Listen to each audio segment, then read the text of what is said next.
દ્વારકા જિલ્લામાં મેઘરાજાની જમાવટ. દ્વારકામાં 4.5 ઇંચ તો કલ્યાણપુરમાં 3.5 ઇંચ વરસાદ. રસ્તાઓ થયા પાણી તો બજારમાં પાણી ભરાતા વધી મુશ્કેલી. કુંતી નદી થઈ બે કાંઠે. સૌરાષ્ટ્ર અને દક્ષિણ ગુજરાત સહિત રાજ્યના કુલ 64 તાલુકામાં વરસાદ. પોરબંદર અને રાણાવાવમાં વરસ્યો 2 થી 2.5 ઇંચ વરસાદ. તો સુરત, વાપી, ધરમપુર, કપરાડામાં પણ વરસાદી માહોલ.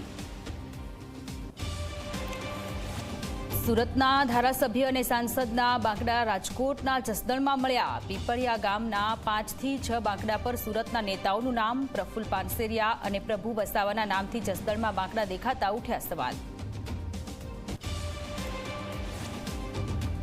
પાણી પુરવઠા અને નર્મદા કલ્પસરના ઇજનેરોને મંત્રી મુકેશ પટેલની આકરી ટકોર. કહ્યું, અધિકારી ઓફિસની જગ્યાએ ફિલ્ડમાં જઈને કામ કરે. ભ્રષ્ટાચાર સામે સરકારની ઝીરો ટોલરન્સ નીતિ. જોઈશે ગુણવત્તાયુક્ત કામ.